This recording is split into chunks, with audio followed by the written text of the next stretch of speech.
Good evening, good evening, good evening. It is Tammy Carpenter back with you again for another amazing episode of Women Who Win. So thank you guys for joining us.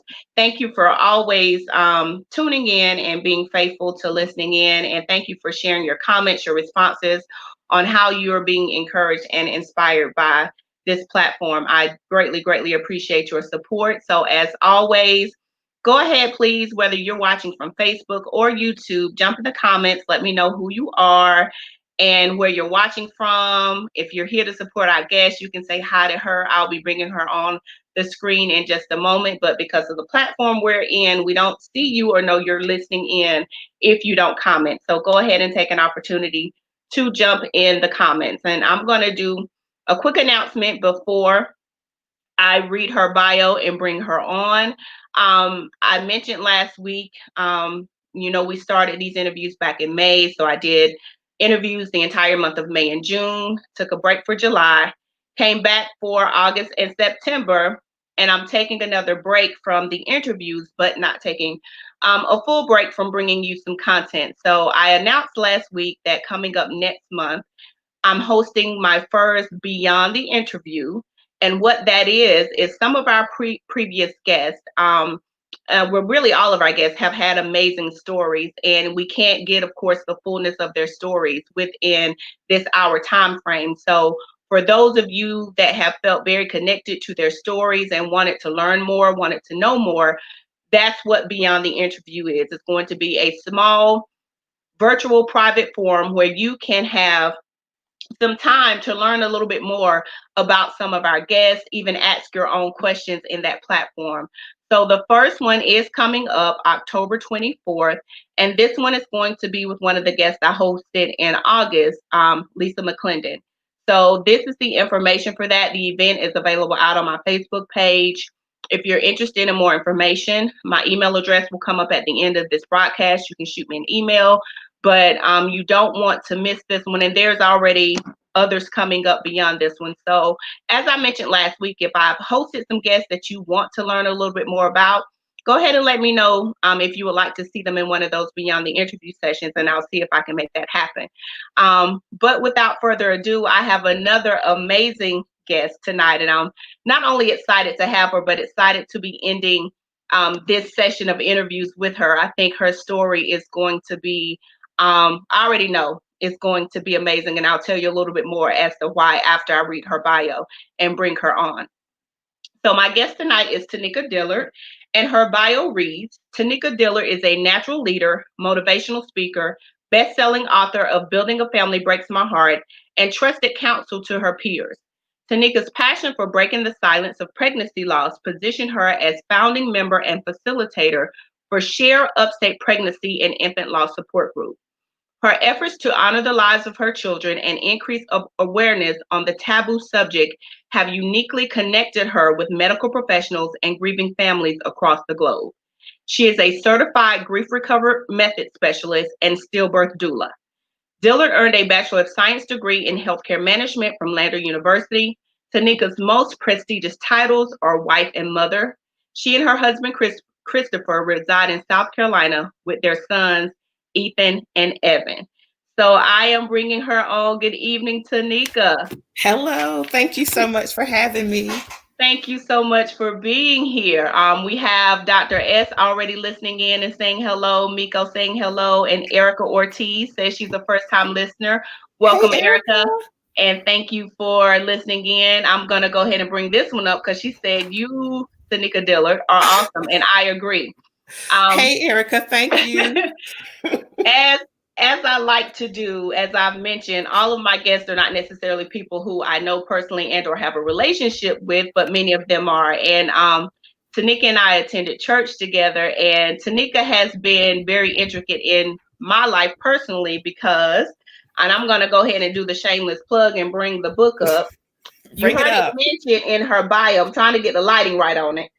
Building a Family Breaks My Heart. You can see it's not necessarily a thin book, but when I tell you, during the time when I wasn't even reading a lot, I picked this book up and could not put it down. The I page turner. literally read it. within the course of it was in probably within a 24-hour time period. I was traveling a lot at the time, so I started the book on en route on a trip, and then finished it once I got to where I was going the next day. And because of that, she was one of the very first people I reached out to when I knew that I had to tell my story. And if you attended either one of my Life Speaks book releases, Tanika was my interviewer in those sessions for that. So I'm Yes. so very grateful for how she shows up in the many ways that she shows up in the lives of those that she's attached to. So thank you for being who you are. Thank you. So we're going to jump right in to the what we're here for. And as I was thinking about how to start your interview, thinking about how I was first pulled into your story. So I'm gonna pose the first question to you like this. When Tanika was a little girl, she always wanted to be, and then I'm gonna let you pick up. Well, anyone that has read Building a Family Breaks My Heart knows that that first chapter is dedicated to two amazing women in my life. And those were my grandmothers, Alma Smith and Rachel Chancellor. And it was because of their love and their influence in my life that I wanted to be a mother. But really, I wanted to be a mother so that I could become a grandmother. I mean, I wanted to be a grandma really early in life.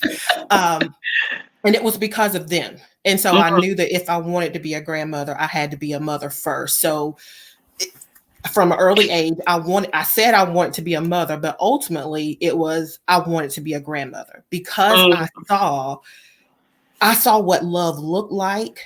I knew what love felt like when I was in their homes, and I wanted that. It was a very safe environment, and I knew that I wanted to create that same type of atmosphere in my home and in my family. So they were definitely not just role models, but very foundational for the development of my life. And so it was because of them. I was like, I'm going to be a mama, and then I'm going to be then a grandma like y'all.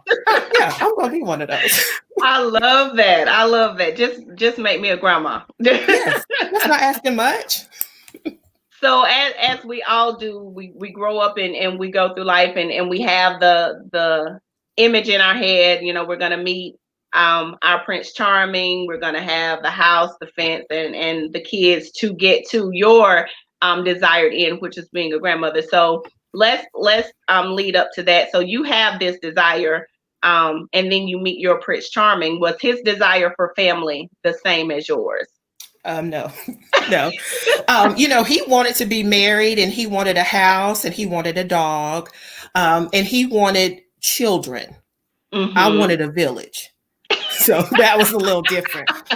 And it was no secret that I wanted not just kids, but I wanted a lot of kids. And so very early on in life, I named 9 children. And so I said, okay, I want 9 of them.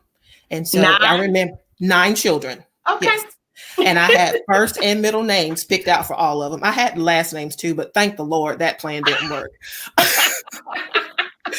But I had names picked out for all 9 of these kids. And so it was no secret when my husband and I moved from our friendship to a solid relationship and started talking about, what we wanted life to look like. I was like, now listen, I want 9 kids, right? He was like, yeah, it's fine. I was like, are you ready for that? Are you sure that you want 9 kids? He was like, yeah, it's fine. I don't think he realized the intensity of that desire for me. Although he had been around my family and he knew how we engaged and interacted. And I mean, we just come alive when we're together.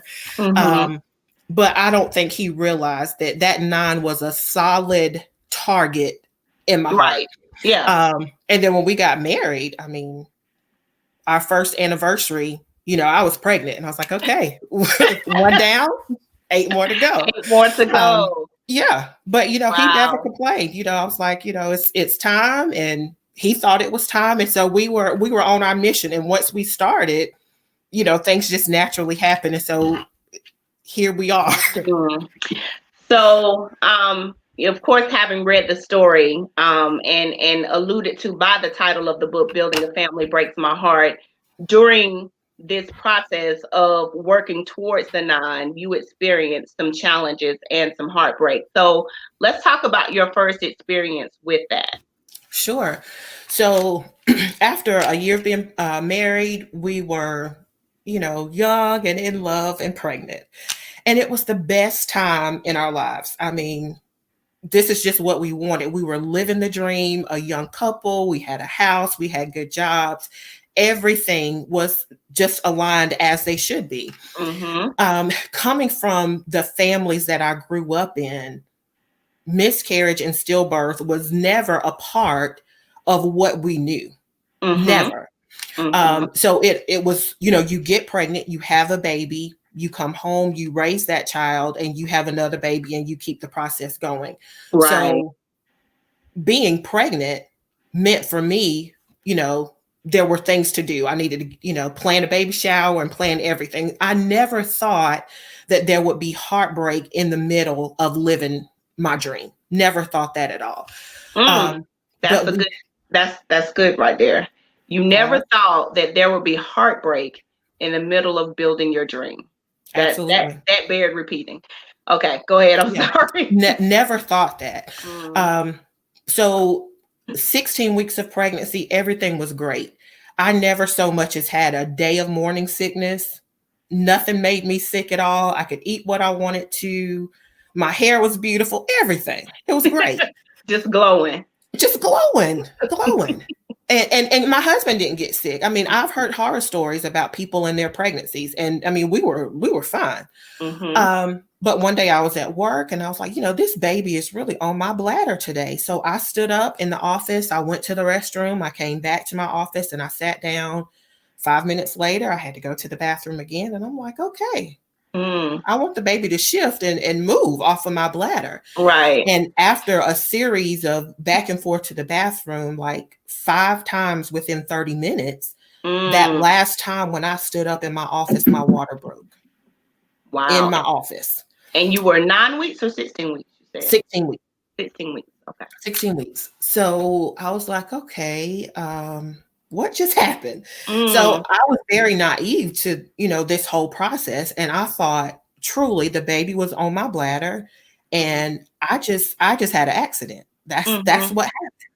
So thankfully it was already the end of the day. So I head to the car or get Mm-hmm. my office cleaned up, head to the car to go home. So I come home, but I was just nervous about it. Mm-hmm.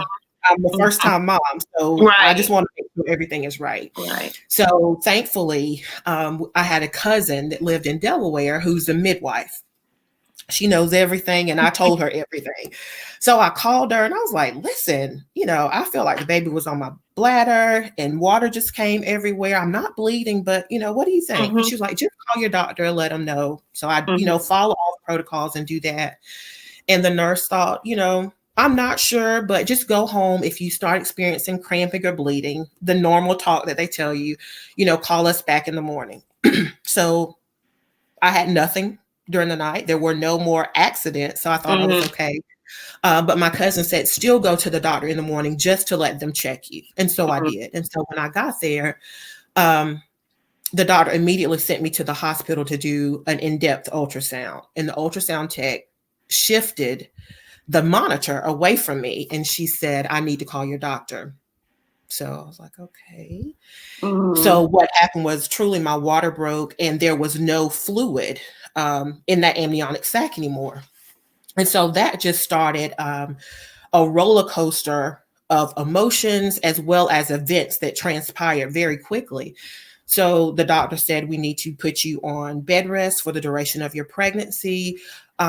We need to hope and pray that this bag of fluid or this bag of fluid just closes back on its own and that your body starts producing fluid again so that you can continue the pregnancy.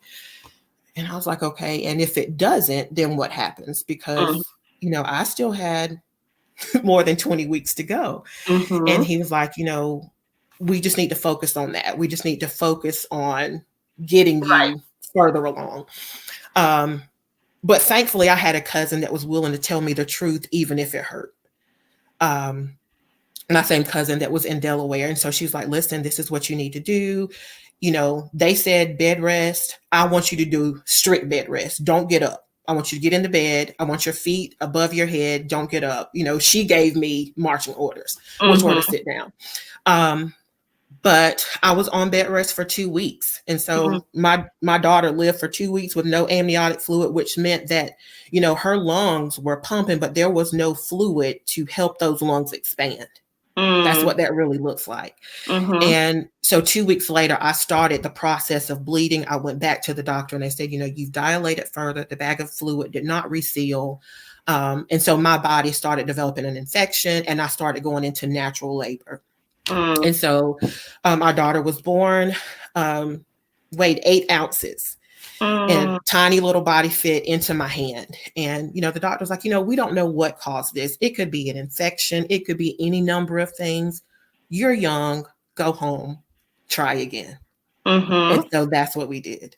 So that was our first experience. And, we left that hospital completely broken, but still hopeful because we didn't know the full gamut of what, was to come. But we were still hopeful, it happened, but we'll just wait 3 months and try again. So that's what we went on. So being as young as you were in age and also that young in your marriage, these types of things, of course, they not only take a toll on you physically, but you have the mental and the emotional.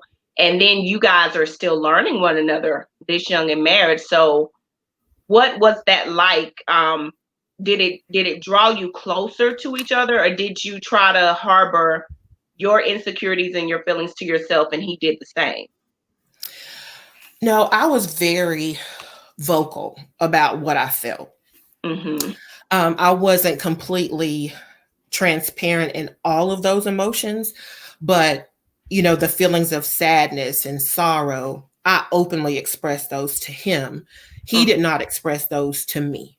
And that is just the difference in the way that men and women grieve, and more so the way that men are taught to be strong rather than giving them permission to have emotions and give voice to those emotions as well. Wow. So what happened was, although I was very vocal and he was not, I developed a bit of resentment because I'm like, listen, this is our daughter. And I want you to have your shoulders bouncing as much as mine are bouncing when we cry. Okay. I don't want you just to give me the tissue. I want you to get down in these tears with me. And he wasn't about that. Oh my. He wasn't for it. And so I didn't understand why the intensity of our grief was not the same, at the time. And it took us some time to understand why that difference was. Understood. Yes, exactly. But it did not tear us apart because we still, remain committed to communicating, to saying, what we felt. And although I didn't see him cry, he would express, his sadness or what have you.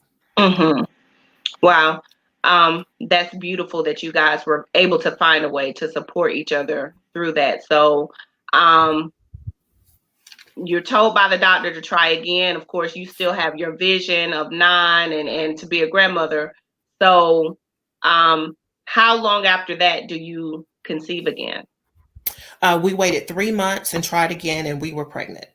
So, so our daughter, our first daughter, Destiny, died in December. And by March, I was pregnant again. So March, carried her for 17 weeks. And the same process happened again, except my water didn't break. I started contracting. So I was in a church service, in a rehearsal or something for Chris was singing with the group. So they were in rehearsal and I kept going to the bathroom and I was like, this is all too familiar.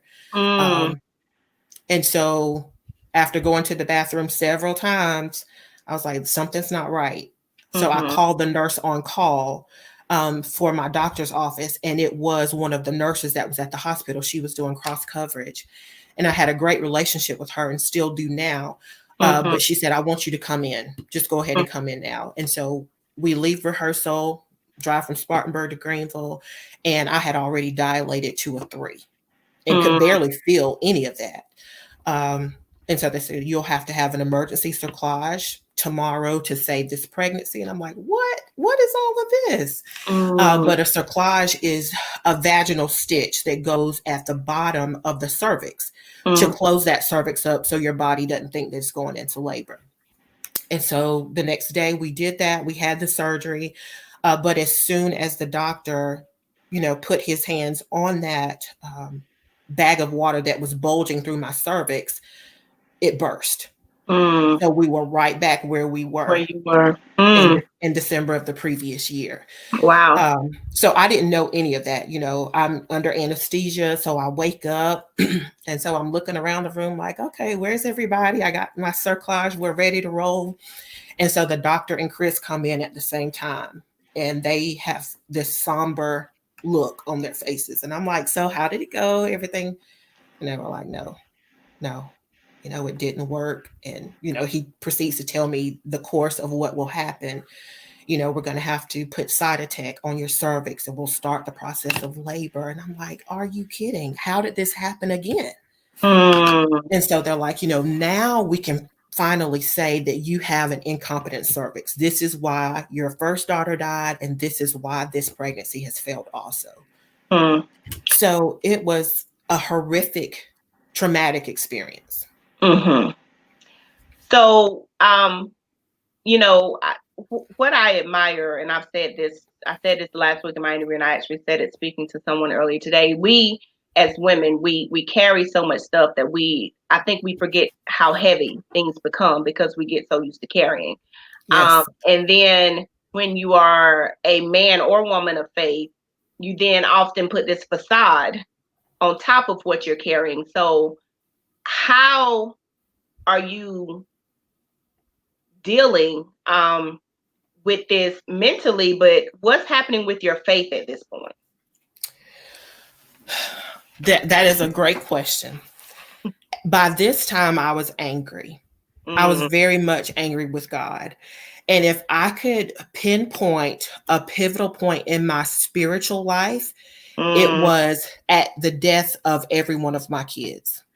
Because I've seen miracles before. Come on, Tanika. I've seen them. I've been a part of them. I have been, my mother was on dialysis and a diabetic for many, many years. And so a prophet came to a church, our former church, a prophet came to our church and gave me specific instructions and said, pitch a tent for 3 days, do this, fast, pray, whatever for your mother's healing. And so I did that and I saw the hand of God move in her life. Transplant, miraculously healed. I saw all of that. And so God's resume with me was good. It was really good. I had seen prayers answered. I mean, I had seen my prayers be answered for other people. And not that I am the chief intercessor by any means, but I knew my relationship with God. I knew that the prayers were being heard. But God was hearing everybody's prayers except for mine. And so here we are. My husband is, by this time, he is, he was a minister in training. He was not yet licensed to preach, but he was, faithful to the church, faithful to the ministry. And so was I. I felt like we didn't deserve this. I was like, God, we didn't deserve this. We waited until we were married. I just went down like our justification list. Right. Do you not remember God? We served, we tithed. Yeah. We too good for this. Yes. But that's not what it was.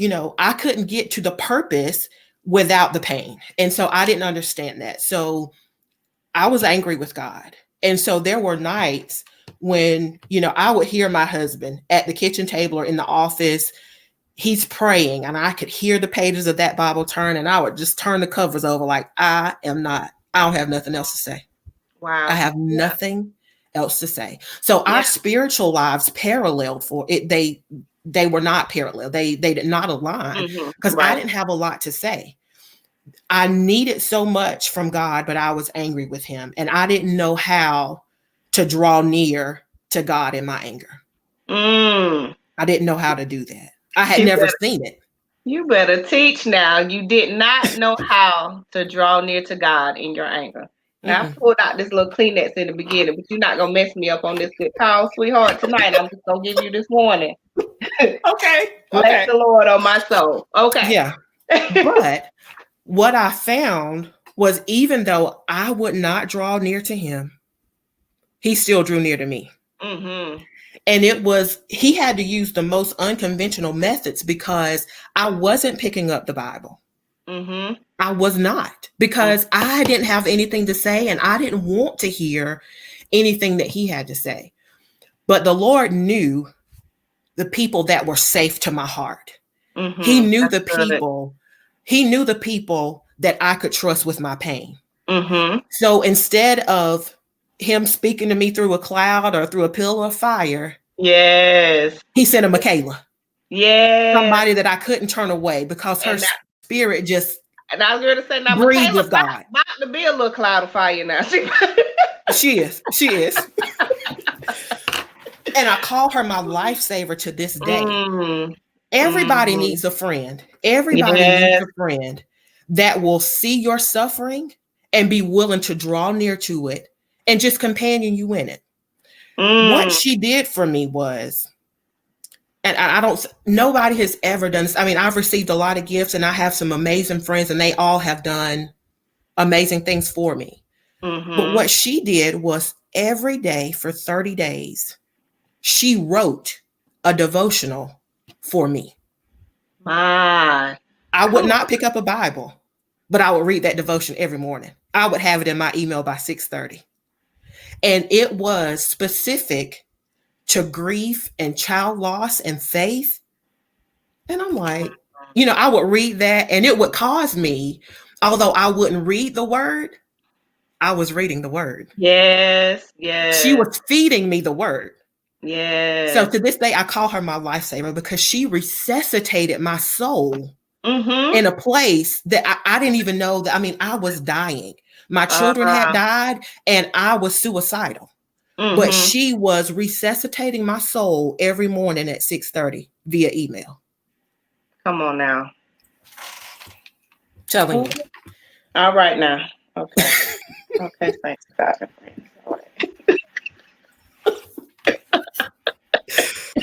Yeah. Okay. Wow. So that's amazing. You knew your faith had wavered. You said, you were admittedly angry, but God sent your sister, your friend, to make sure or to resuscitate your faith, as you said. That's amazing. So at this point, you've experienced the death of 2 of your precious children. Chris is still holding in faith. You're angry because he's praying and you don't want to hear the pages of the Bible turning. In the prayer closet. Oh my. So what's next? You guys conceive again. How soon after that? We conceive again. Same course. I'm fertile at the same times every year. So by March, I was pregnant again. Same time. We got pregnant in December. Y'all got a standing date for this then, right? Yeah. But you also have to remember, I was serious about this. If the doctor said wait 3 months, I pulled out my phone right there in the hospital when he said wait 3 months. And I put it on the counter and I said, babe, it's December 19th. Okay. I need you to come out the prayer closet and to bed. Right. But yeah, so we were right on target. We did exactly as we were told. So we were pregnant again in March, and in July, just like before, our daughter Madison was born. I mean, so we had a series of interventions before that time. I had another vaginal cerclage placed that actually worked. I had that placed at 12 weeks. And then at 19 weeks, I started to experience contractions. So we did all of the procedures to, stop the contractions. I was doing a monitor at home. I was taking oral medication to stop the contractions. But, my body was on autopilot and it was planned. It was certain to deliver. And so that's what happened. We actually had a dinner here at the house for Chris for his birthday because I was still like, look, I'm on bed rest, but my husband's birthday is coming up and we're going to celebrate his birthday. So, from the recliner, I call in the forces. I mean, I've got friends and I got family and we show up for each other. So I'm like, okay, you pick up the chicken, you pick up this, mama's bringing this. So we had a whole dinner for him. And during the dinner, I felt the contractions. So I waited until everybody left, except for my friend Tanya. And I was like, y'all, something's going on. So we, rush in the guest room and I'm like, babe, look, check, see what is going on. And he's like, something's not right here. So I had Tanya pack my bag. I called the doctor. He was like, come to the hospital. We got to the hospital and he said, you've already dilated. Your bag of water is bulging. You're going to be on bed rest for the duration of this pregnancy. And I'm like, okay, I don't care. I have a cyclage. You told me that this cyclage was not going to fail. So I don't care. I don't care if I have to lay on my back for another 20 weeks. Just get my baby here. Fine. Right. So I was in the hospital for 3 days. That third day, my water broke. Although I was doing everything that I was supposed to do, my water broke. And so Madison was born 2 days after Chris's birthday. But she was born alive. And so that was also a difference from what I had experienced. I had only given birth to dead things. And so when she was born, the nurse put her on my chest and I heard her inhale. And I screamed, Mama, she's alive. And I'm like, okay, as long as there's breath, there's hope that I can do this. We can do this. She's breathing, we're going to get through this. And so I watched, I'm looking at my doctor like, hey, she's alive. And he just stood there with his nice white jacket with his hands folded. And he was like, there's really nothing we can do. She's 19 weeks. Her lungs are not compatible with life. And because of the hospital, if I was at another hospital, a non-faith-based hospital, they would have done interventions for her. But at the hospital that I was at, there were no interventions because there's policy and procedure. Okay. I didn't know that. But so he said, just enjoy these few minutes that you have with her. It's probably just, calories that you're really experiencing. This is involuntary movement. But I'm like, her heart is beating. Do something. And they wouldn't. And so I said, if all of y'all are just going to stand here and watch her die, leave. Everybody leave. So every professional that was in there that was not willing to value her life enough to save it, I said goodbye. So they all left. And so what they thought would be just a few minutes that Madison lived ended up being 9 hours. Wow. This little girl that weighed a pound lived for 9 hours. And so for every minute of her life, she was held and she was loved. And we took pictures of her and we sang to her and we filled her life with love because that's what life is about, being surrounded by that. So, she was passed from my husband to my mama, to my sister, Tiffany, and the nurses. The staff had become my family. Because this was my third visit. They had seen all of me. They know me. They were family. And so one of the nurses, Susan Brown, the one that I had spoke about earlier, thankfully she was on call that day. And so she helped deliver Madison along with Jennifer Gillespie and a few other people. But when Madison had died, finally, I was like, okay, now you can take her and you can weigh her. I didn't want anybody doing anything with her while she was still alive. Because I was like, if we only have a limited time with her, she's going to be with us. Right. So we held her and we watched her heartbeat and we saw her breathe. And there were times that, her breathing was shallow. And I would just look at her like, don't do it, girl. You got it. And we would just breathe on her and say, live, Madison, live. And her heartbeat would accelerate again. And I thought, wow. She's living just by our words, just by our faith. she's Yeah. doing that. And it went on for 9 hours. So finally, when I didn't see the heartbeat anymore, I was fine to hand her off to Susan. So Mm-hmm. I gave her to the nurse, and she went to go take her pictures and get her measurements. And when she brought everything back, she said, I need to tell you something. I was like, okay. She said, when you gave her to me, there was still life in her. I was like, what? She was like, yeah, when I was taking her measurements, I saw her heart beating again. And so I just sang to her. I just sang Jesus Loves Me to her until Mm-hmm. her heart stopped beating. Mm-hmm. And when I tell you that story, even 10 years later, Mm-hmm. still moves me to tears. Mm-hmm. It still moves me to tears that somebody was so not by their job description, Yeah. because she could have just said, okay, I'm just going to leave this little baby here until, Right.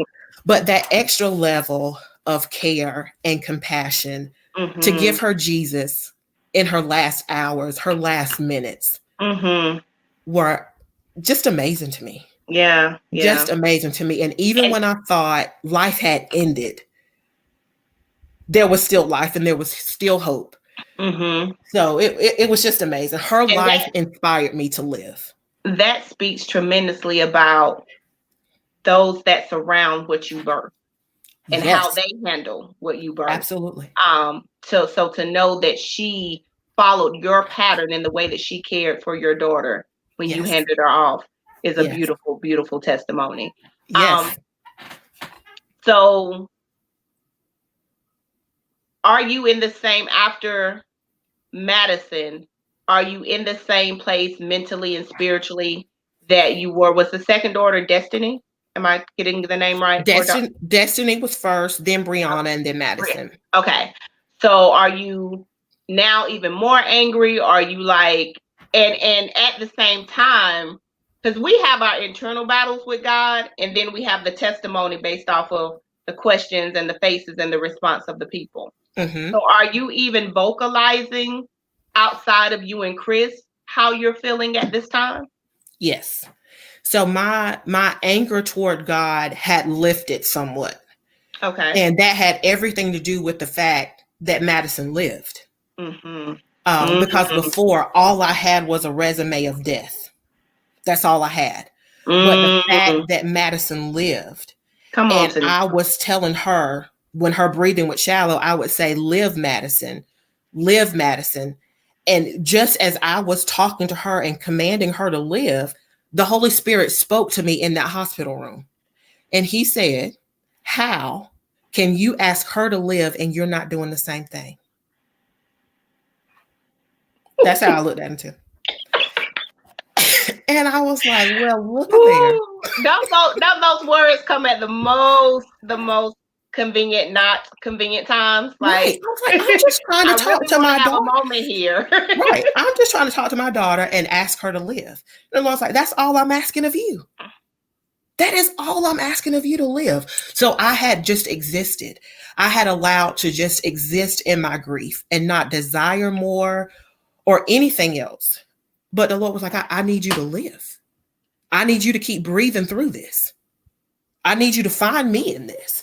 And so that changed it. Madison's life literally changed mine. And those 9 hours of her life set a fire in mine.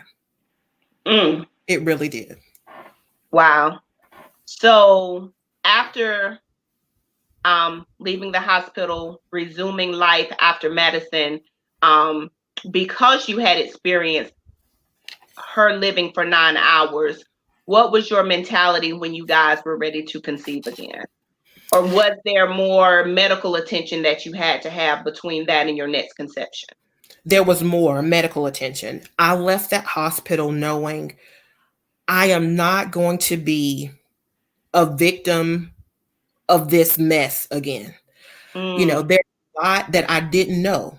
Mm-hmm. And I didn't know what I didn't know. Mm-hmm. I just knew that I could get pregnant, but I couldn't stay pregnant. And I didn't know why.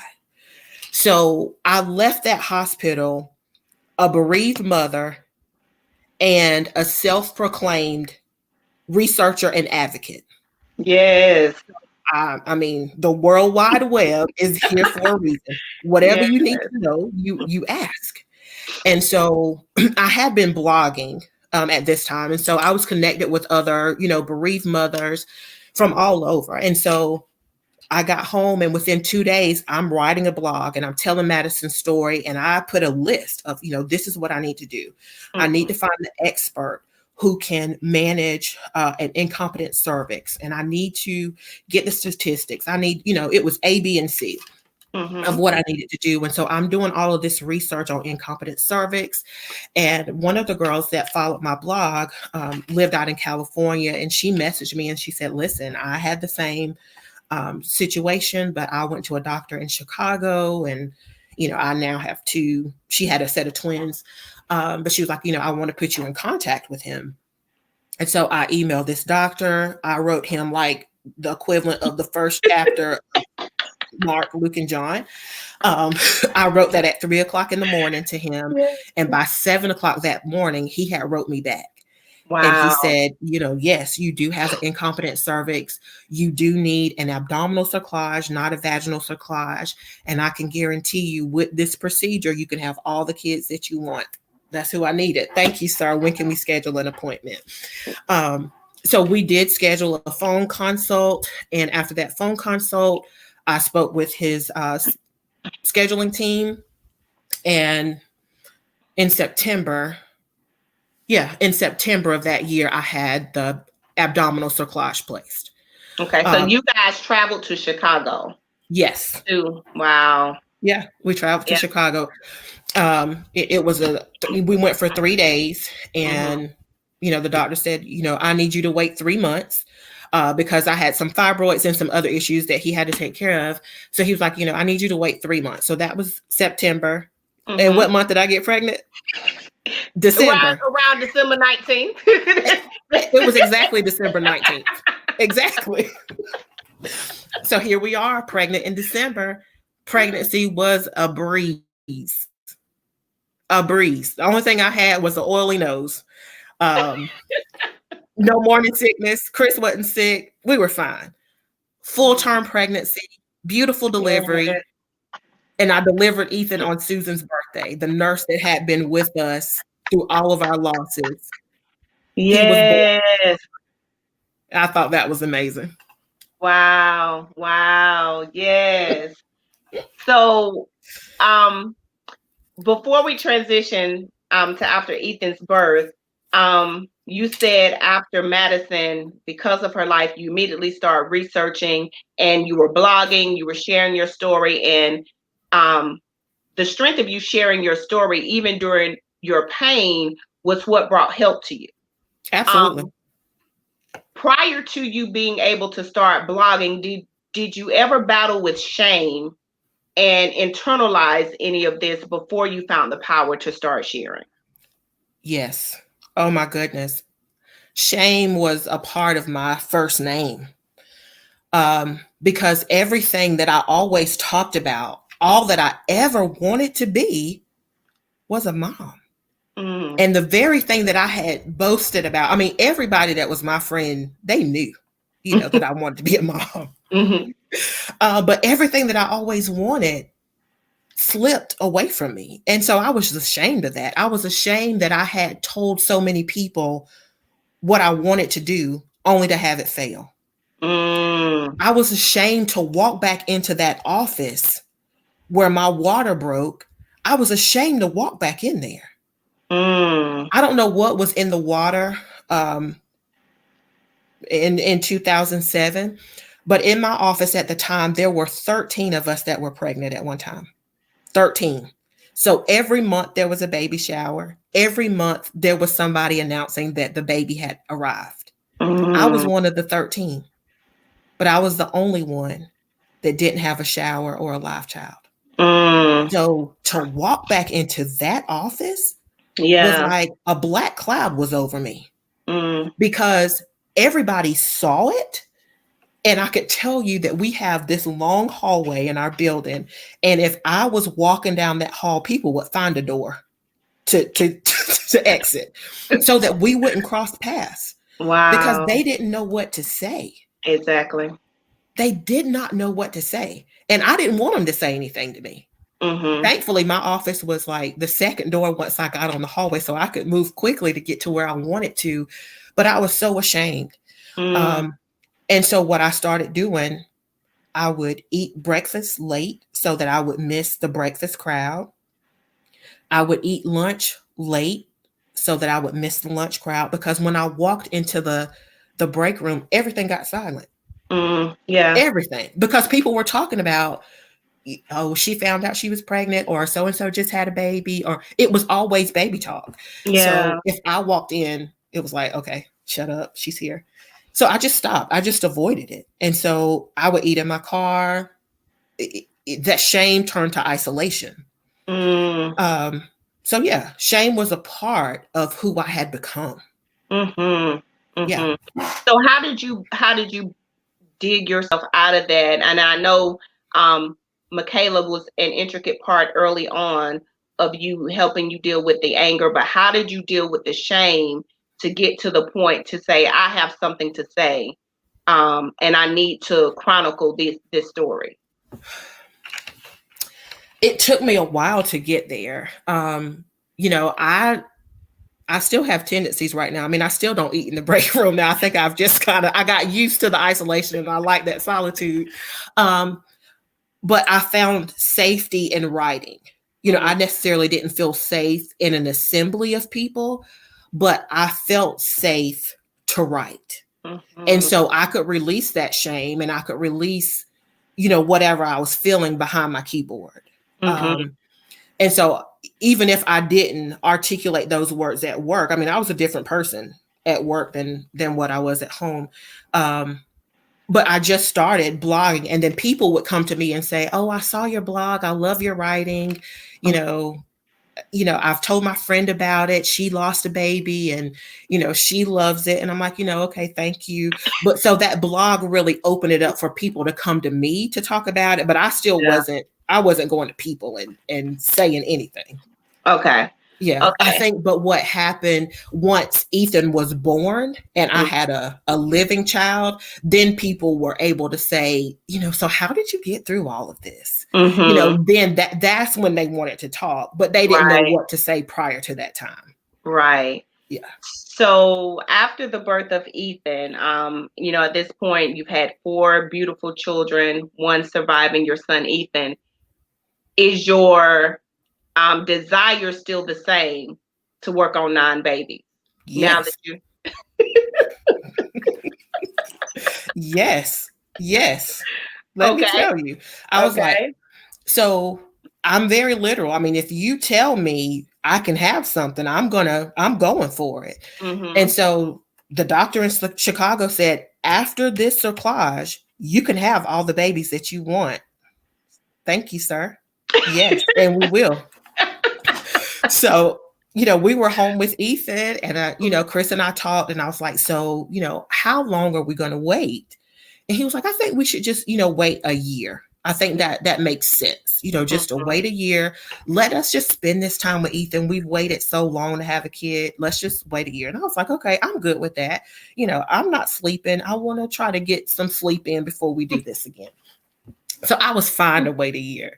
And it didn't happen. So I don't even remember what month it was, but I had gone to a graduation party for my niece Brittany. And so when I got home, they had posted the pictures on Facebook. And so I'm looking at the pictures and I was like, wow, look at that nose. And I'm serious, like, look at me. I mean, this is the face that I look at every morning in the shower. But I looked at my face on this Facebook. I packed Ethan back up in his carrier. He was 5 months old. We went up the street to the CVS and I bought a pregnancy test. I came home and took the pregnancy test because what I saw on that picture concerned me. Okay. And that test was positive. And I hadn't felt a thing, but I never did. Like, I was never sick anyway. So I was pregnant. I had no idea how long I had been pregnant, but I knew my nose was shining like Rudolph and it was big. So my husband comes home from work. It was a Saturday. It was a Saturday. So he comes home from work and I was like, I need to talk to you. Like, sit down, sir. So Oh we my have goodness. a discussion. I was like, I need you to understand that I'm scared right now. He's like, you're scaring me. What is wrong? Mm-hmm. And I just gave him the test. And so we both, just kind of looked at each other like, Mm-hmm. we did this. Like, I was Yeah, there, you were there. This is the proof. something happened. And so he was like, how far along are you? I was like, I don't know. So we called and scheduled the appointment for my doctor. When we got to the doctor, I was 5 months pregnant. 5. I could have been on I Didn't Know I Was Pregnant. I could have been on that show. Me. Tanika. 5 months. I was 5 months pregnant. I was like, okay, it's fine. It's fine. And you had to find out through a whole photo in a store print, girl. A photo. That nose did not lie. And I was like, why didn't anybody tell me? Other people saw this nose and didn't tell me. So, I went to the doctor and I was like, oh my goodness, look, you are 5 months and you're having a boy. And I'm like, oh my. Wow. I felt horrible, just horrible. I'm like, I've been carrying this baby all this time and neglecting it because I didn't even know he was there. Wow. But anyway, we were immediately in love. I was like, it's fine. We already have everything. We still had all of Ethan's stuff. So I was like, it's fine. It's fine. We want a bunch of kids anyway. It's great. Mm-hmm. And I'm halfway through it. So, of course, the pregnancy was a breeze because, I had gone through half of it and was fine. Cerclage was still holding great. I mean, so we were good.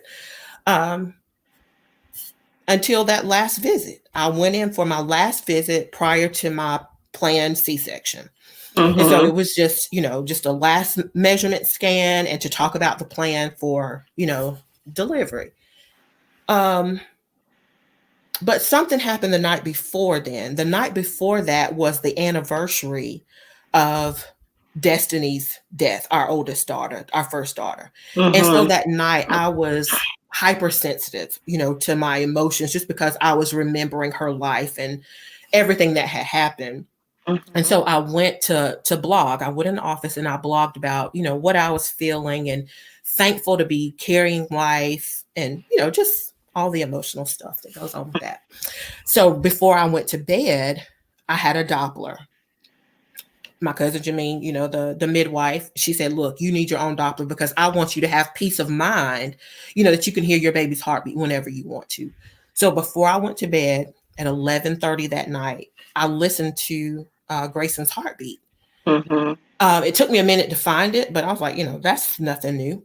So I listened to his heartbeat. Everything was great. I went to bed, went to sleep. That morning, I got up 5:30 with Chris so he could get ready to go to work. And Chris and Grayson had a great relationship. He knew the sound of Chris's voice. And so every morning when Chris got ready to leave for work, he'd hug me and he would pray over us and then he would leave. And so as we're hugging, Grayson is kicking like, mm-hmm. That's my daddy, whatever. But this morning, nothing happened. Like Grayson did not move. And I was like, he's ready to come out. He ain't got time. So I thought nothing of it. I had a doctor's appointment that day. So I went to work, did what I had to do. 9:30, went to my OB's office for the appointment. And the nurse was like, I'm going to send you over to the other office because I'm having a hard time picking up his heartbeat. And I said, I had a hard time last night. I don't know. It must have been how he was laying, but it took me a minute to find his heartbeat. Mm-hmm. And she was like, okay, yeah, that's probably what it is. So I go over to my high risk OB and, I texted Chris to say, look, I have to go over to the other doctor's office because they couldn't find Grayson's heartbeat. So I get there. I know the drill. They know me. And And I know when something's not right. I mean, I can look on the ultrasound machine and I can see everything. I know it by at this point. Mm-hmm. And so the ultrasound tech, this was a monitor that was on the wall. And so within 10 seconds of Grayson's picture being on the screen, she closed it out. And she said, I'll be right back. Mm. Okay. So I immediately started crying. My doctor came in and we were like family. And he came in and he didn't say anything. He just hugged me. He just hugged me. I'm on the table, but I'm sitting up. And he just hugs me. And he's crying. And finally, he just said, I'm so sorry. And I was like, what? My. And he was like, I need to call Chris. And he was like, and I'm going to call Cindy, the chaplain from the hospital, because these are all my family. Right. The hospital was 2 minutes from the doctor's office, and he knew that Cindy could get to me before Chris could. Mm-hmm. So my doctor called the chaplain. She got there.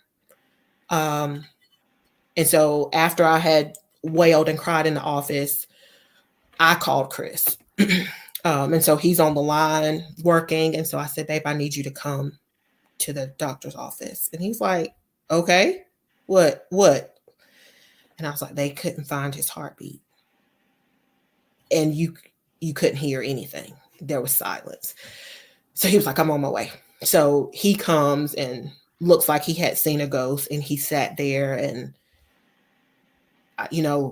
we're trying to find words, but there's not any. So we're just looking at each other like, we just heard his heartbeat last night. Mm-hmm. How is this happening? The day after, 5 years and 1 day after his sister died. Like, how did this happen? So Chris didn't want to believe it. We stayed in the doctor's office for probably an hour and a half. And we didn't call my family yet because we just needed that time. Mm-hmm. It just needed to be us, and along with the chaplain, for the time that she was there. So when we got home, he said, will you get that ultrasound Doppler out again? And just double check. Just make sure that you don't hear it. And so I was like, I will. I'll check. So I get the Doppler out, and we're going all over, and I'm looking for it, checking for a heartbeat, and there's no heartbeat. The doctor asked you to do this? No, Chris. Chris, okay, gotcha. Mm-hmm. Chris asked me to do it. And he was like, babe, I don't believe this. And, literally we were in denial and we were in shock. It was absolute shock. And so our roles reversed. Whereas every time with our other losses, Chris was making all the calls, and he was, calling my mom, calling his mother, and, making the calls to the family to say, this is what has happened. He was paralyzed. I mean, paralyzed. And so I make the calls, I call everybody, and he couldn't. I mean, there was nothing that he could do. He was like, the doctor gave us a choice. We can go ahead and admit you right now to the hospital and start the process, or we can do this whenever you're ready.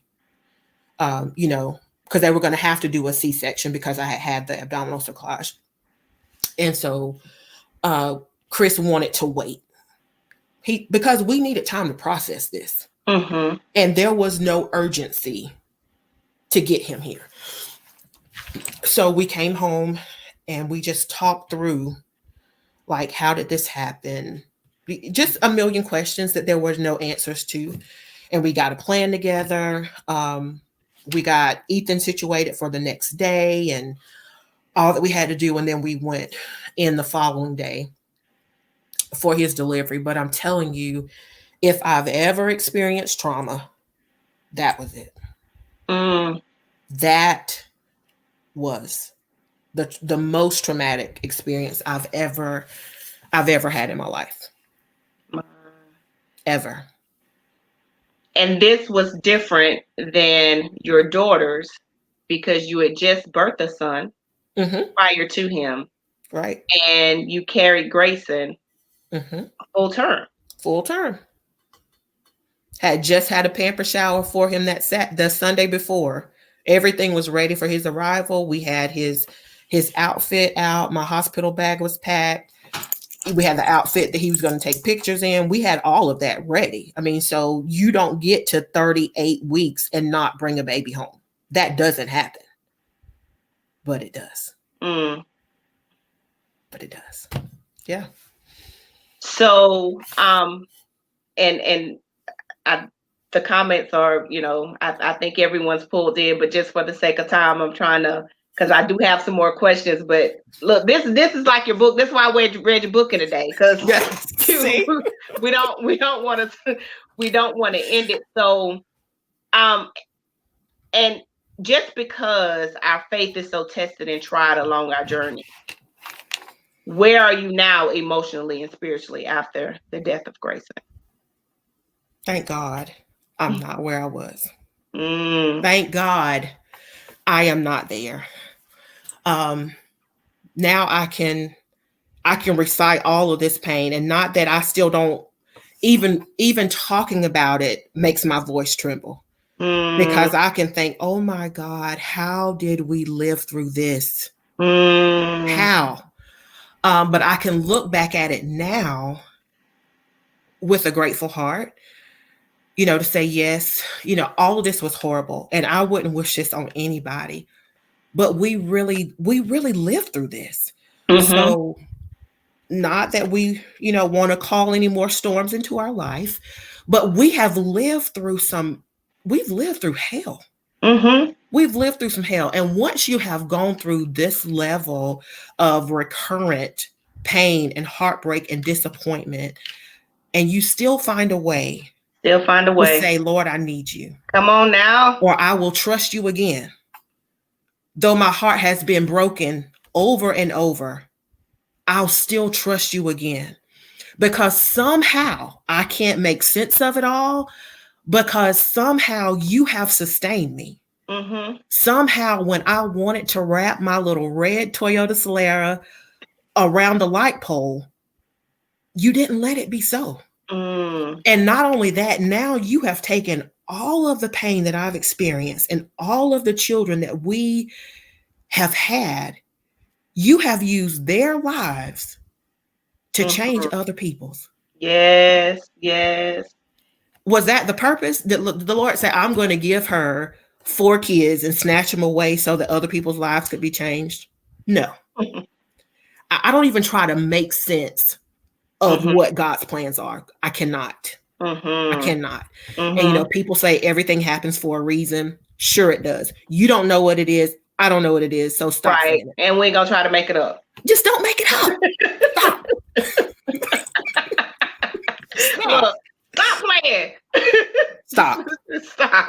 But through all of that, whatever the plan was, the byproduct of it is I'm still alive, and my story, our story, has imparted hope somewhere else.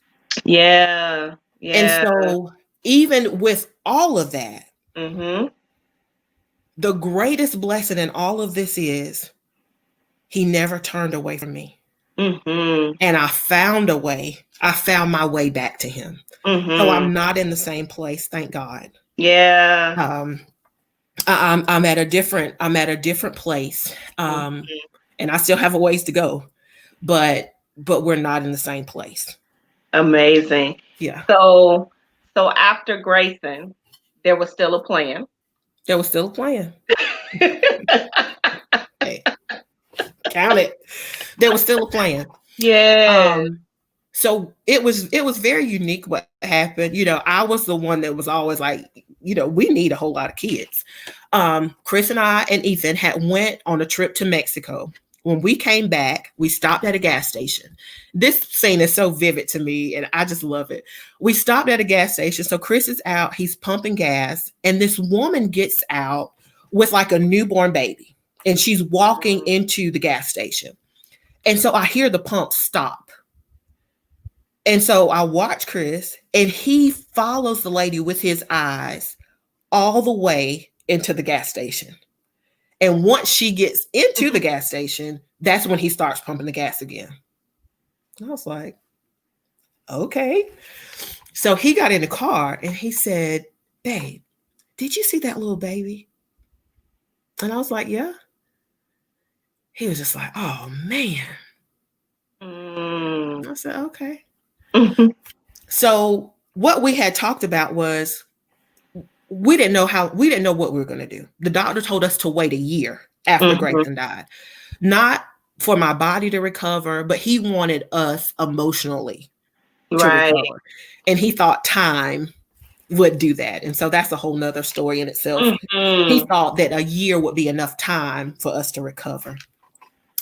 And so we just said, we'll both know when we're ready. We'll just know when it's time. We're not going to put a date on the calendar. We will just know when it's time. So that was in July. And so we have this moment at the gas station. And then that very day, I knew that it was time because his eyes saw what his heart desired. Now you just gonna go on and preach this whole platform now. I'm just saying. I'm not. Honey. But he had finally. Oh Lord, have mercy. He had vision again. He had vision again. After the trauma, he had vision again. And for me, I needed to hear it. He needed to see it. And we were pregnant in August.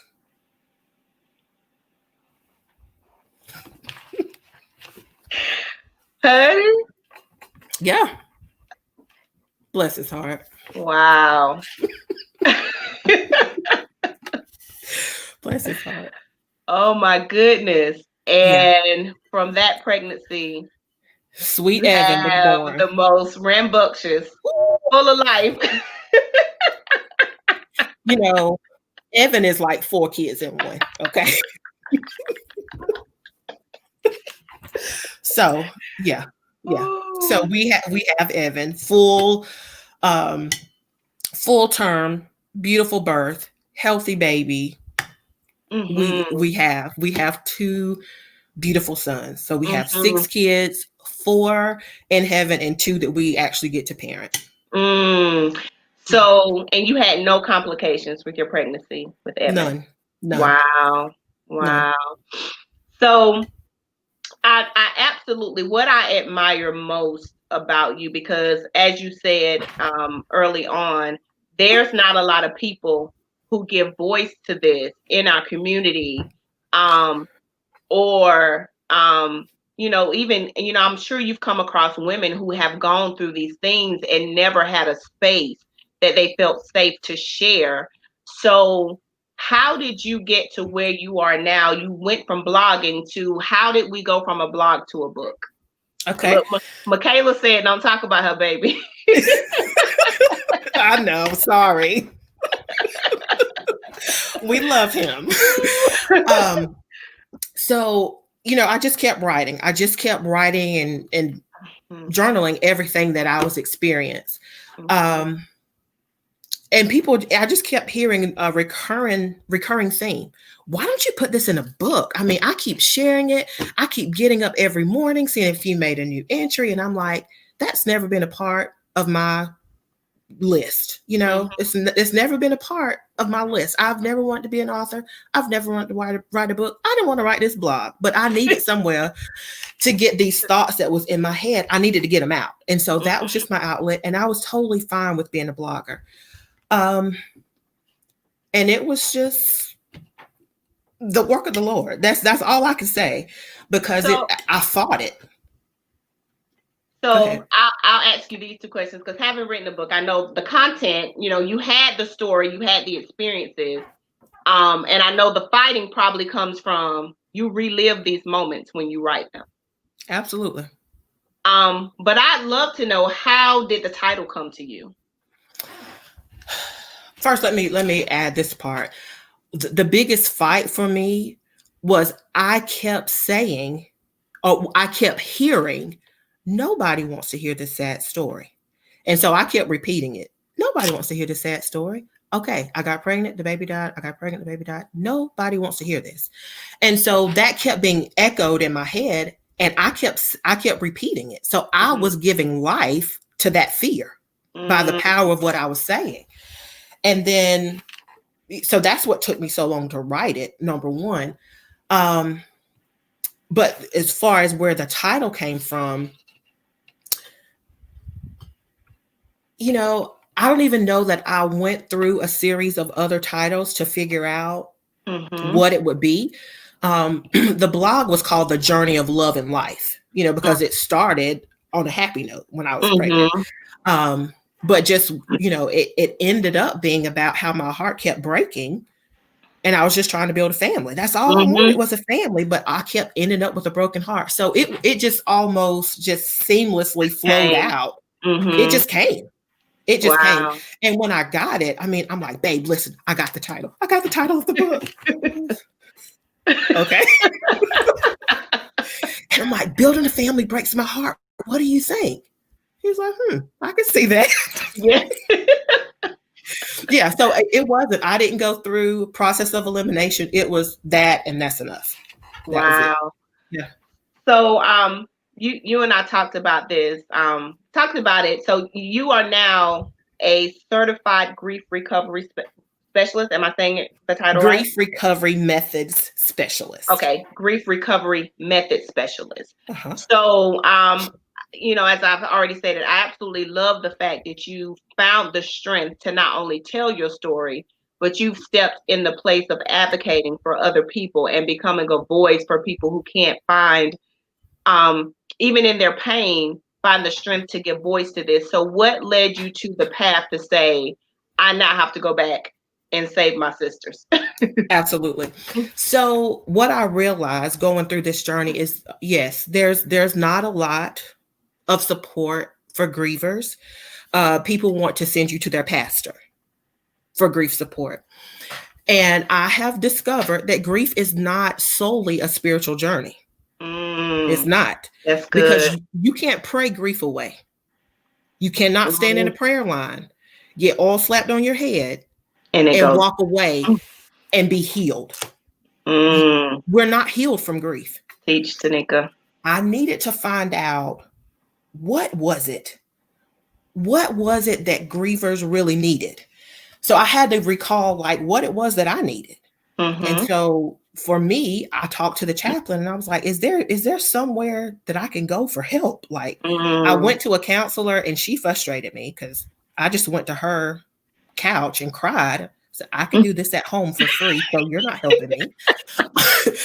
And I'm not saying some people need that. And I needed it for a moment. But when I kept going and I didn't see progress, I was like, okay, I've had enough of this area. So yes, mental health is important. So take care of that if that's what you need. But there was something more, and I couldn't put my finger on it. But what I've come to discover is grievers don't need to be fixed. They need to be heard. Grievers need to be heard. That's good. So I needed to find a way to get grievers to talk. So part of that was, being a founding member of Share Upstate Pregnancy Support Group. So that was great. It was a safe place where moms and dads could come in and people that supported them could come in and they could talk very openly and honestly about how they felt. And nobody was telling them, don't feel that way, don't cry. Nobody was telling them that. It was safe. But I still thought there was more. There's more. I want to do more. So there I am, searching the web, what else can I do? And so I come across the grief recovery method. I've come across their website and I'm just intrigued by, what I'm reading. And I talked to my husband about it. I'm like, can we make this investment? for this certification. And he's like, babe, go for it. You know, this is what you want to do. Mm-hmm. Go for it. And I'm like, okay, I'm all in. So we went for the certification, and I discovered so much about grief. And what I really realized is that everything that we have been unintentionally taught about grief was wrong. Wow. Everything. Wow. Can you Everything. give us one common thing that we would think about grief that you learned different? We think that grief is just about dying. That we think grief is just about death. That it's, you know, what we do as a response to someone dying. Mm-hmm. But grief is about change. It is not about death. It is about a change in relationship. It is about a change in a familiar pattern of behavior. So anything that you love, hope for, have expectations for, any of those things can be grieved. You can grieve those things. Mm-hmm. You can grieve the loss of a job. You can grieve the loss of safety and security. Yes. The loss of financial security. And this climate right now that we're in, you can grieve social connection. Mm-hmm. So there's so much that can be grieved outside of a person. Mm-hmm. So I learned that. And I mean, that was just the tip of the iceberg. And I'm like, oh, give me more. What else? I just want to help somebody. Yeah. And so that's what the grief recovery method did for me, was just open my eyes to a whole new perspective about grief and what grievers really need. Grievers don't need another tissue. If you're watching this and you see somebody crying and grieve them, I will haunt you if you give them tissue. Okay. Don't do it. Grievers want to be heard. And so one thing that if I could say anything tonight that makes a difference, or that you remember from this podcast, remember that grief has a sound. Grief has a sound. If you think about it, everything has a sound. Happiness has a sound. It's laughter, right? Worship has a sound. It's the clapping of hands. It's, you know, utterances of hallelujah, or whatever it is. Everything has a sound. Celebration has a sound. Mm-hmm. If you stomp your toe, it has a sound, right?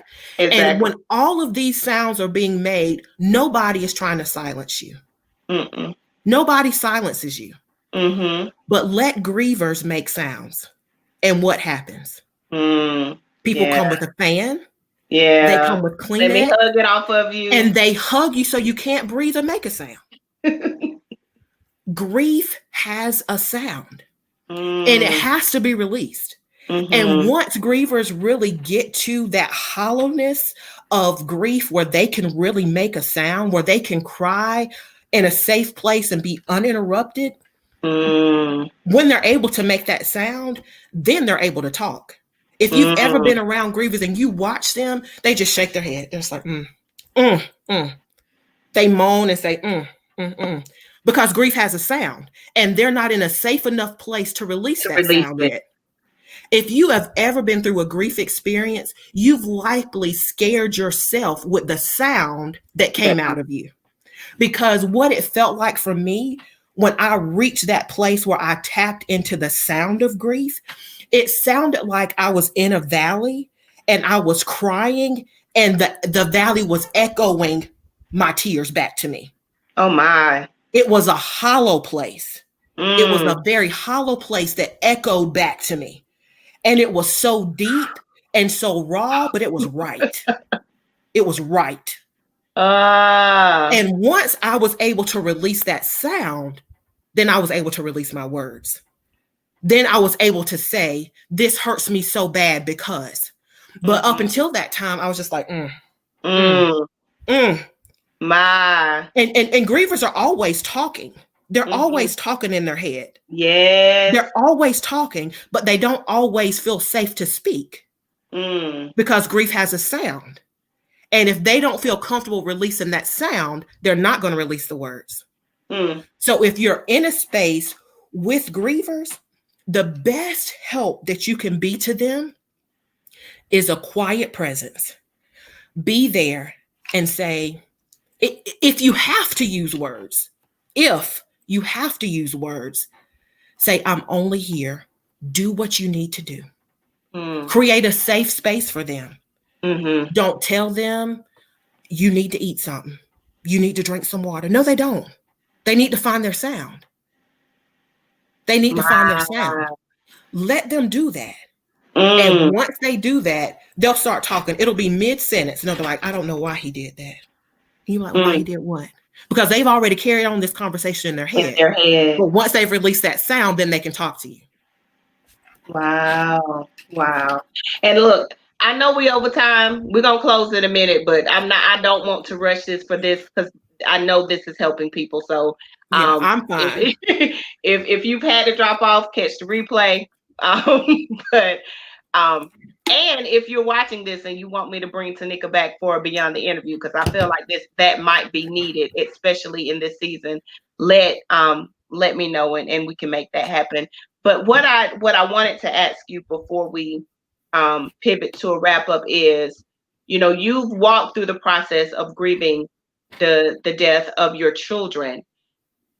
When did you and Chris accept that it's 2 babies that we're going to raise and not 9 and we're done? And did you have to grieve your dream? Yes, and yes. So absolutely, we have come to a resolve that we're done. After Evan was born, we took precautions to make sure that he is the end. He's the grand finale. he's the end, and we did that because we were older. I mean, we had been on this journey for quite some time, and we didn't want to be mistaken as the grandparents taking them into K5. So we were like, okay, we're done. So just because we were done didn't mean the desire left by any means. And so I have entertained, to Chris, the conversation of, what about adopting? Wow. He's like, no, we're good. We're good. And I'm like, okay, well, but we don't have to adopt a baby. Like, we can adopt a 5-year-old. He was like, no. We're good. We're good. Okay. And he was like, what about a dog? The boys need a dog. Me and the boys need a dog. No.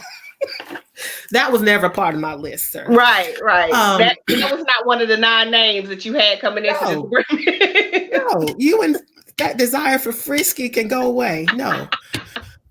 So, we made that resolve that we're good, but in my heart, I still grieve to this day. I still grieve the fact that I don't have daughters here on earth because there were hopes, dreams, and expectations for those daughters that extended past a delivery room. I bought my wedding dress with my daughters in mind. Before they were ever conceived or thought about, I bought my wedding dress with them in mind because I had hopes, dreams, and expectations for them. There's so much that I wanted to give to my daughters. I wanted that same encounter and experience that I had with my grandmothers. I wanted to have that with my daughters. I wanted to be in my kitchen singing hymns and having my daughters sit in amazement because they felt something and they didn't know what they were feeling. I wanted to teach them the power of the presence of God. There were things that I just wanted to give to my daughters. And I could tell them this is what happened to me. And I don't have that. And so hear me clearly. I'm not saying that Ethan and Evan are not enough. They are more than enough. But they are not my daughters. So I have hopes and dreams and expectations for my sons. And I have hopes, dreams, and expectations for my daughters. And one of those things I can no longer do. So I grieve that. Wow. I grieve the fact that one day we will grow old. And it's typically the daughters who are the nurturers and the caregivers. And of course, I'm going to live and be vibrant. They're not going to have to come to a nursing home to see me. Right. But I miss that. I think of that. I think of the full gamut of it. And not I don't want people to say, at least you have sons, because then you're minimizing my desire. Right. I can be completely grateful for what I have and honor the desire that I have at the same time. That's You can do good. that. Yeah. That's good. Yeah. That's So, really good. although our home is complete, desire didn't go away. Right. This is a dream Right. that I've had since I was 5. Mm-hmm. And nobody has to give up the right to have a desire just because you've had some bad experiences. Mm. Nobody. But one thing that I have seen, and this will be a title of a book someday, whenever, is Lord, give me daughters. And I've had some friends say, honey, you can have mine. You can have her.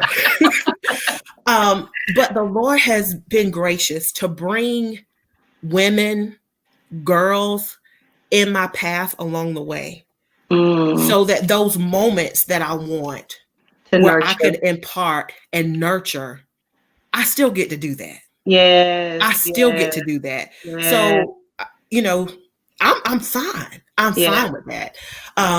But I do. I have moments where I'm able to still nurture and do the things that I want to do. So, Yes, I absolutely love it. Look, so a few people have already said in the comments that they want you to come back. So we'll have to talk about what that okay. would look like. But I do want you to first, before we give out your other contact information, tell everyone how they can get your book. And please believe me, you've heard a portion of the story in this interview, but reading the book brings a whole nother facet of life and light on her story. So how can they get a copy of Building a Family Breaks My Heart? Okay, this book is on Amazon. You could get it in paperback, or you can get it in digital format. So, Building a Family Breaks My Heart, you can type in the title, or you can search by my name and you'll find the content there on Amazon.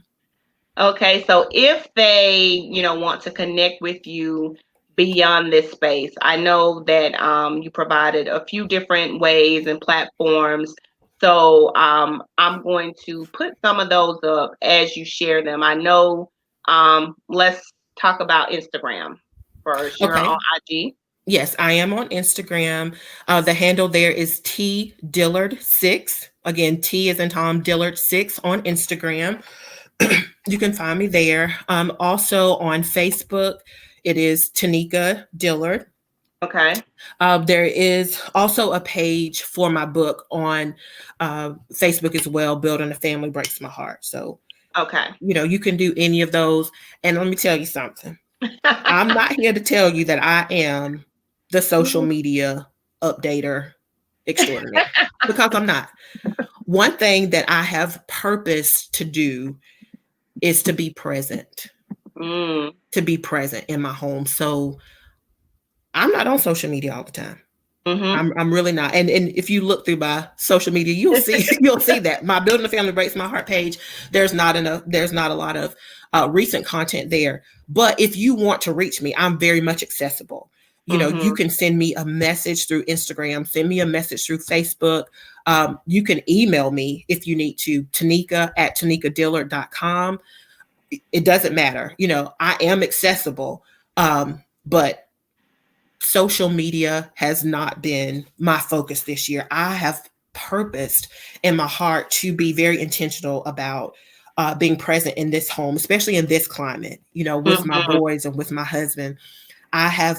We've had to, shift some things around, and even in my priorities, making them the priority. And, I think we've done a good job of that. But if you need me, listen, find me in those areas. I will message you back. And really, I prefer personal connection, because for this level, talking about grief, this requires relationship.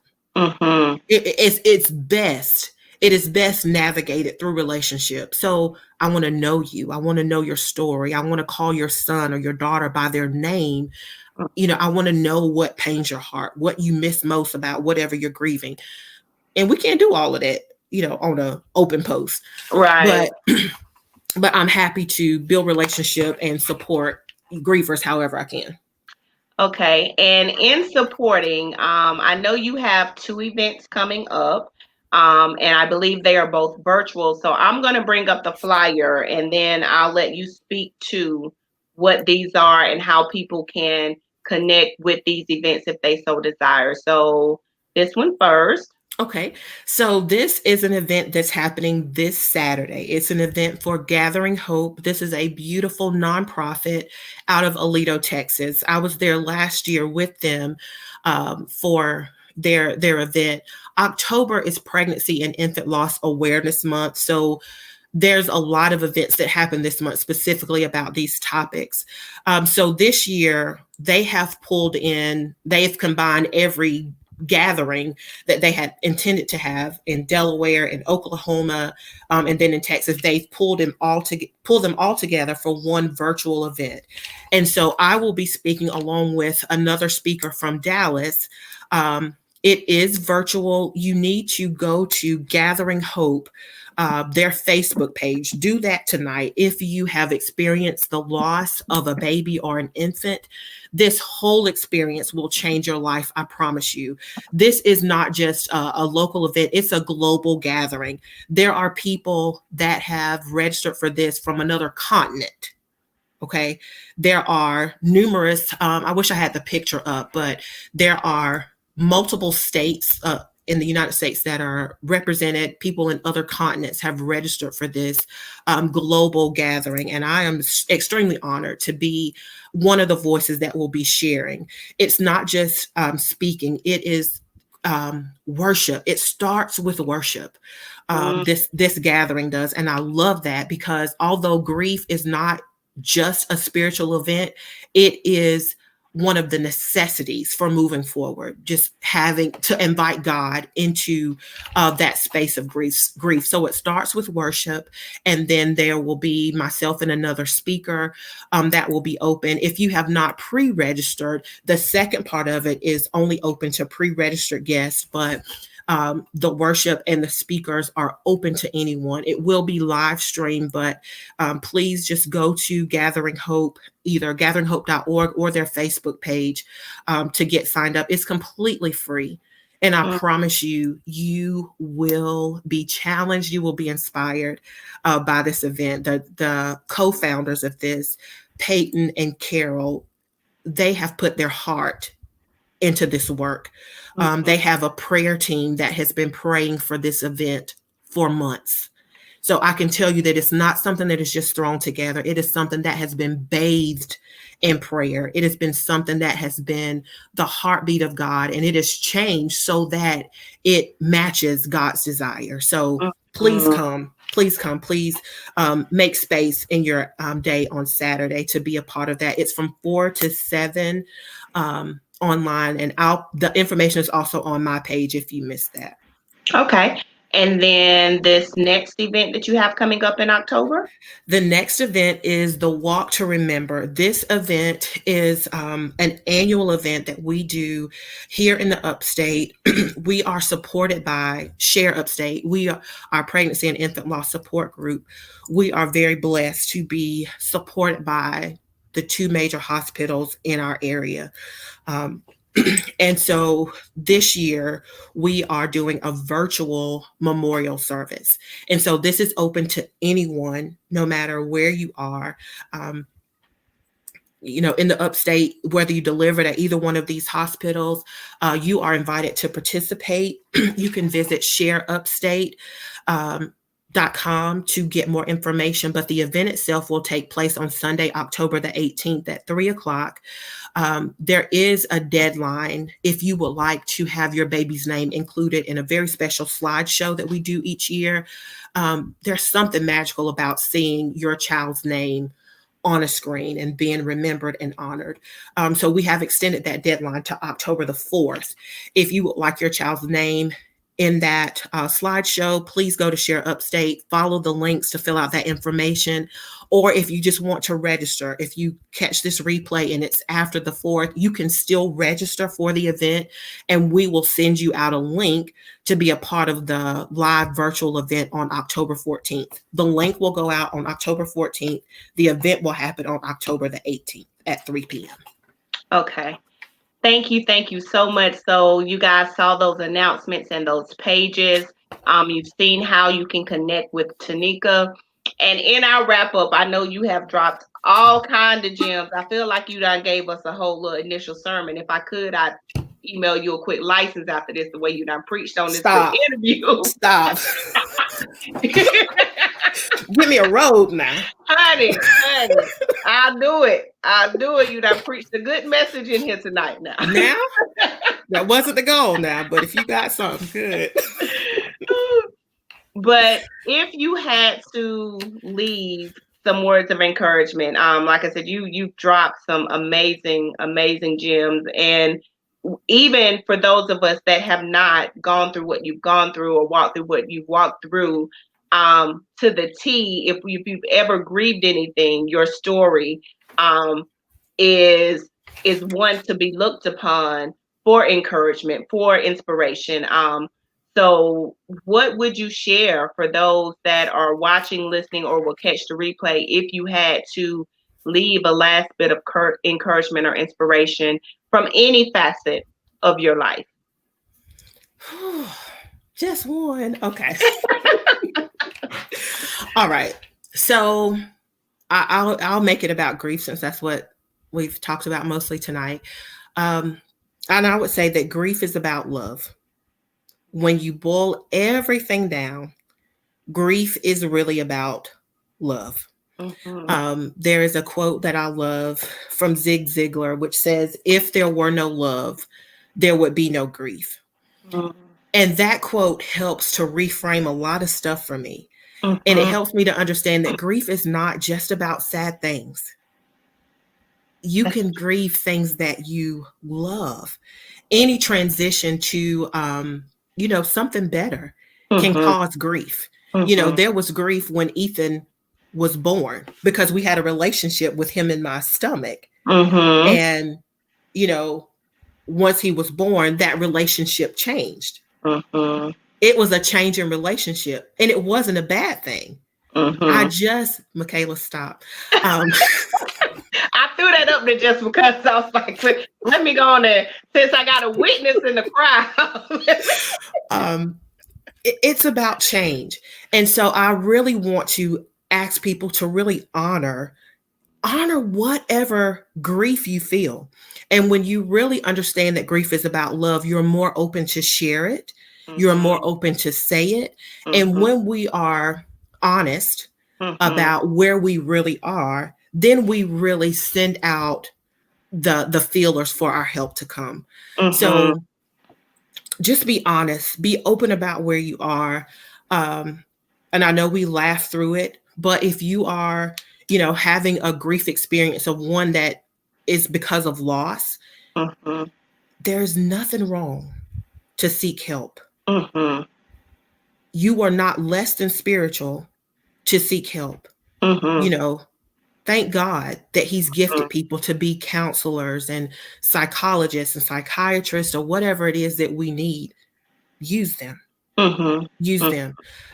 Men, if there's any men watching this, if you're just scrolling through Facebook and you happen to see this, it's okay for you to cry, and it's okay for you to ask for help and to seek help.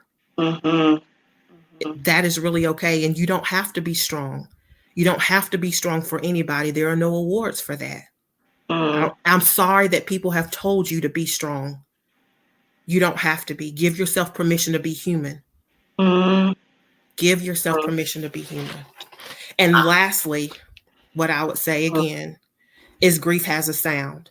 For me, I've seen so much, and it didn't make sense to me until years later. My mama used to say, just keep on living, honey. Just keep on living. And now that I've kept on living, wow, there's a lot of things that make sense now. Yeah. Growing up, I would often see my grandma standing in her kitchen, And that alto, strong alto, would be singing the hymns, and there would be tears rolling down her face. I didn't understand. I was like, why grandma sad today? But she wasn't sad at all. But her grief had a sound. Mm-hmm. And she found a way to get that out. And she sang it out. She sang it out. And so I'm finding that when I need an outlet for my grief, I find my sound. Yes, because you have a song. Yes, we want to tell people. Is your song still available on digital outlets? It is. Okay. I wasn't even thinking about that. Well, hello, somebody. Come on through. Oh. Yes. I forgot about that. Oh man. I need she is the inspiration behind that song, but their grief has a sound, and whatever it is, let it out. Let it out. Find your outlet to release your sound. Whether it's worship, whether it's prayer, breathing, whatever it is. I'm not asking it to be anything spiritual, but find your sound and let that out.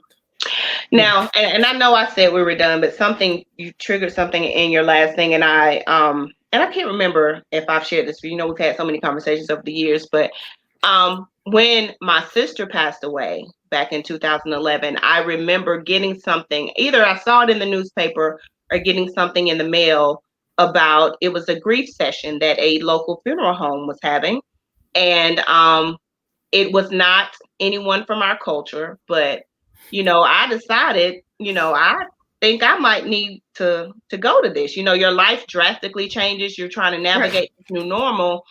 And I remember sharing the information with my brother-in-law, who, who was her widowed husband at the time, and he was like, "You think we need a grief session?" Sir, we were not expecting this to happen. So I think we do need to roll candidates. up here. So, I ended up going and I went alone, and that there was not a lot of us in that room. But one of the things that I love that they brought out in that, and that I noticed that you do with your children, is celebrating the life of your loved ones. Yes. And I've tried to incorporate that through the years with both my sister and my mother. But have you found that challenging when you're walking with people through grief to get them to celebrate the life that the person did have, versus just trying to shut it down as if it didn't happen? I have not found that often. I really haven't. People are looking for a way, like, how can I keep their memory alive? I don't want to forget them. So, mothers, fathers, they have been open, especially within our support group and as such. They have been very open and wanting, they're asking for ways like, what can I do to keep it alive? Where the challenge has come in is getting family members on board, because they're like, this is weird. Why are we having a birthday party for a kid that's not here? Families have fallen out about it. There are families that don't want to speak the name of a grandchild or someone that has died. Literally. Right. Marriages have ended because the mother and the father are grieving separately, and it didn't end well. Yeah. So it's very much something that's needed. It's not often accepted, by other people. And it is a challenge. It feels different. It feels very different. But I'm so thankful that, our family, they have truly embraced celebrating with us and remembering our children with us. My mother was our number one supporter all the time. She remembered everything that I remembered. She remembered due dates, and she remembered the dates that they died. And so every year she would come to my job with flowers on the days that they died. And she would take flowers to Grayson's grave on his birthday. And if somebody asked her, how many grandkids do you have? She included them. Wow. She included them. I mean, she was like, oh no, you can't forget my angel boy and my angel girls. Yes, it's really because we have had the conversation to normalize this, to say it's okay for you to remember. We're going to remember them. We're not going to Mhm. forget them and sweep them under a rug. We're not going to do Mhm. that. And so Mhm. it's okay for you to talk about them, to say their name, or to say, man, I wish Grayson was here. He would, I'm sure he'd be just as good in basketball as Ethan or Evan, anything like that. But it's not, it feels weird to some people. Mhm. Mhm. It really does. So that's where the challenge comes in for some. Yeah. Yeah, it was different. I learned my sister had married into a family that, and I don't know if this is an omen. I don't remember being raised this way, but when people die, their pictures have to come down too. So yeah, yeah. So I'm in my sister's house, and her mother-in-law at the time is taking pictures down, and No, ma'am. thanks to God and friends. Hey, hey. She So will not put her on the so wall. yeah, I'm like, okay, so yeah, but yeah, that's been some years now. All is well, and she celebrated her pictures right here in my office. There you go. Hey, look right um, here. Hold on. Look right here. so, yes, We don't yes, play. We don't put right. them away. We don't put Right. them away. So yeah, I was like, okay, that I just found that interesting, and I love that facet. But yeah, we're gonna wrap this up for real because this is like the longest Women Who Win interview history, but it's been very necessary, and I'm glad. I didn't even realize when scheduling this with you that we were leading into the month of October for Yeah. the Pregnancy Loss and Awareness Month. So very Very timely, and strategic. Absolutely. thank you so much for saying yes, and accommodating this invitation and being so transparent, because I know that everyone that's heard your story up to this point, their lives could not help but to be touched. And we'll work on something Okay. to try to get. I would love to get you in a closed session with some women who are battling with grief. Totally. So that we can work further with that. So thank you guys again for listening. If you want to throw some more love in the comments for Tanika, we can of course be able to see those after. I know she was a blessing to me, and if she was a blessing to you, if you haven't already, I know many of you have already said thank you in the comments, but go ahead and show her some additional love.